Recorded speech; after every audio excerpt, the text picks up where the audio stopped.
Really puzzled at first. Me and Bo ran by each other. He said, "What's happening?" Like, because he dunked with his left hand, and I've never seen Bowder. I don't think I've ever seen Bowder dunk with his left hand. Have y'all seen him dunk with his left hand in warm-ups? No. No, like with his left hand. I was shocked. I'm still shocked. How big is it for y'all, and when did you really kind of see the switch with Bowden when he's really looking to attack when he gets the ball now? Because you know there were times where he would get it and kind of play hot potato with it, skip it around.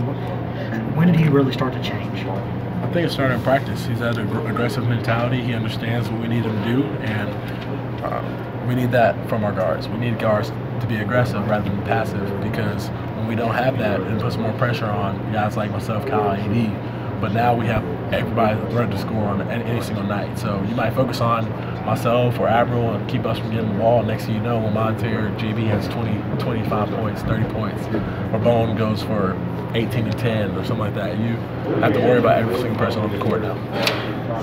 As somebody who gets fed the ball a lot, what's it like playing with a guy like Jordan Bone who's playing at such a high level right now?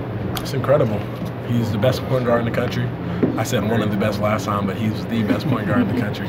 And he's proven that because he gets to where we need him to be. He assists the ball, and he's a leader. He's a guy who's a veteran who knows what we want to execute. He knows where the ball needs to go, and I think Coach Barnes put a lot more trust in him, and he deserves it.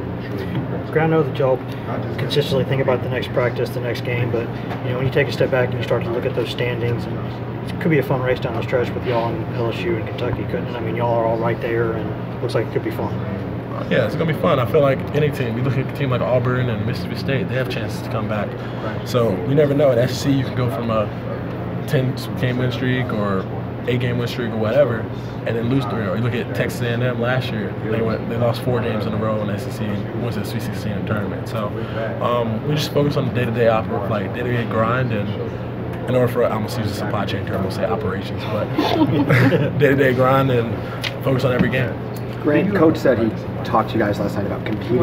What was that message he kind of gave to you guys, and why do you think that was? It was have fun, enjoy competing, rather than coming in at every game and just thinking about winning and thinking about getting the win and not having much fun with it. Enjoy the competition. Enjoy the fact that every single night you get to play against different people, and you get to show what you can do and glorify God in that way. So for us, we're just getting back to having fun. Tonight we were just understanding that this is a thing I guess we got so used to it, we were just kind of like walking off and taking it like oh, it was nothing important. Like we won a SEC game, cool. But now it's like it's hard to win SEC.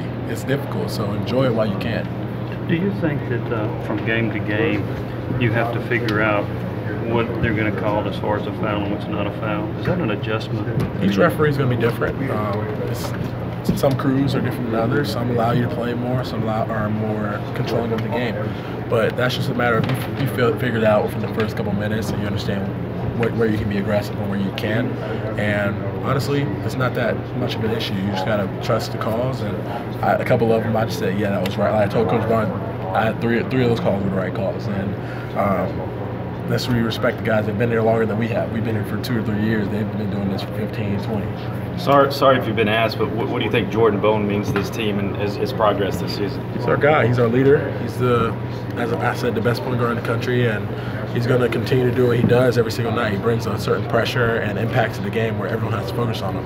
His speed allows him to do so much. He can play off the dribble. He can pull up, and it makes defenses collapse. So it gives our shooters a lot of open looks, and then opens it up for us. So he just adds a lot to our team. Same to Lamonte Turner. Sorry, what's going well for you guys defensively the last 2 games? I think we've gotten back to what we did last year. We understand our concepts and our schemes, and we understand we may be able to play offensively a lot better, but it starts in the defensive end. You're not going to win championships without defense. So for us, we just put more impact on that and understand the scouting report and understand what we want to execute tonight.